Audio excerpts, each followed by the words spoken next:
It is so close now. Just one day to go until the Women's European Championship begins. Host England kick off the tournament against Austria at a sellout Old Trafford tomorrow.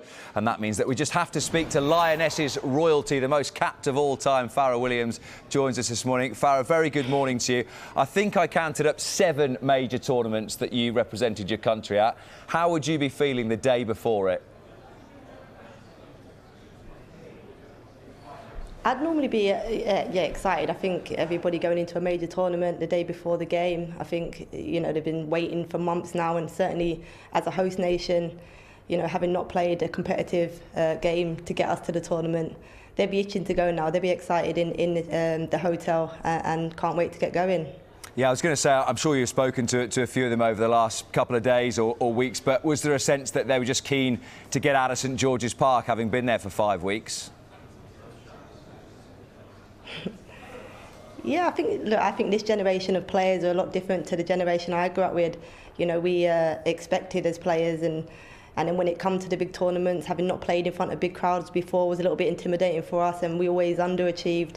Whereas this group of players, you know, they're used to playing in front of big crowds, they're used to entertaining, you know, with all the social media stuff and TikTok and Instagram. They love it, so I think they'll be excited to step out at Old Trafford in front of, you know, 70 plus thousand. I just wanted to mention something that Kelly Smith, who I'm sure you know very well, said about this team. She said they have a bit of an air of arrogance, a confidence and an ego, which I've never seen in an England team before. Would you go along with that? Yeah, most definitely. I think it's this generation of young people, and I think social media adds to that. But I think it adds to the excitement of this team, and certainly what I believe they're going to deliver throughout this tournament. You said there a moment or so ago that maybe there were times in your career where the expectation and playing in front of big crowds got to you. I was just wondering if you could maybe expand on that a little bit more about the pressure of the big tournaments.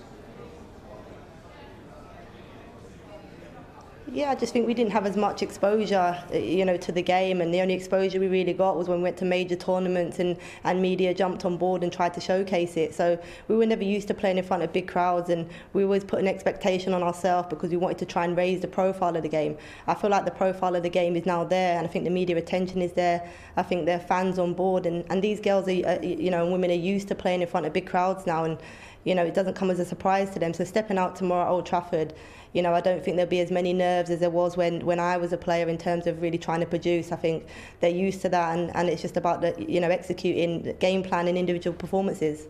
3 straight semi-finals at major tournaments. How do England go a couple better and lift a trophy for the first time?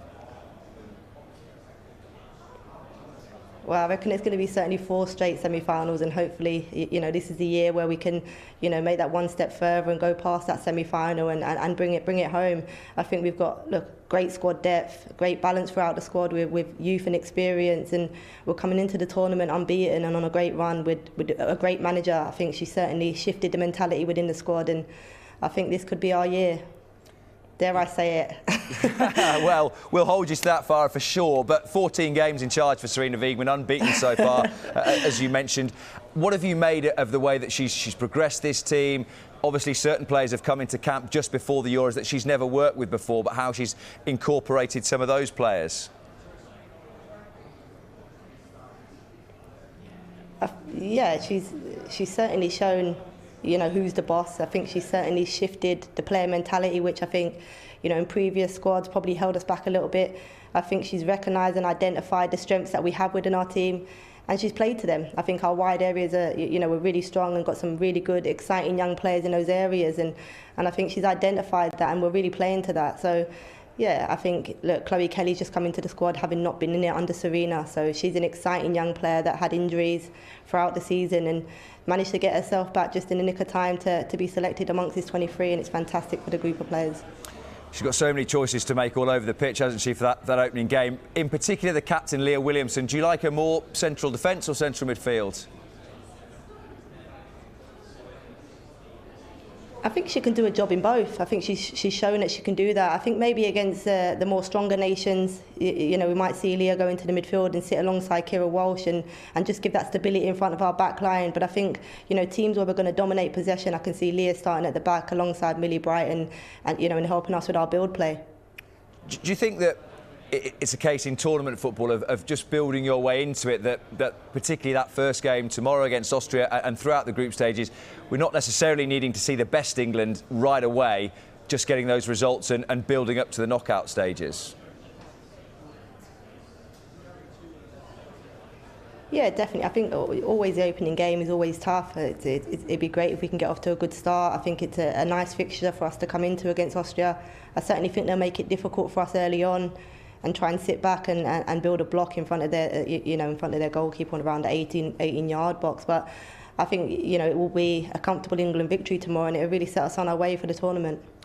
Just in terms of looking at the tournament as a whole then, give me a player and another nation that you're really looking forward to watching.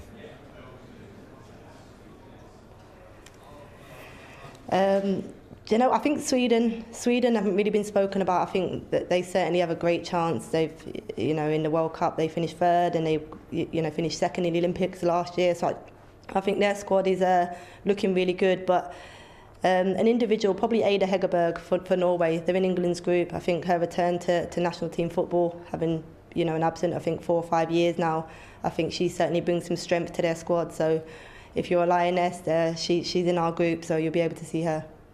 Just a final one then, Farah. 172 caps for your country. Will there be a little tinge of, God, I wish I was out there tomorrow when those players step out at Old Trafford? Of course, my feet are itching right now actually talking about it. I keep wobbling. Yeah, I mean, I'll have my English shirt, walking to Old Trafford tomorrow. I'll have it on. And yeah, it is these major tournaments that make you want to play again. But yeah, I've had my time, and I'm really excited to now be a fan and a pundit and watching from the stands. Farah, pleasure to speak to you this morning. Thank you very much indeed. Thank you.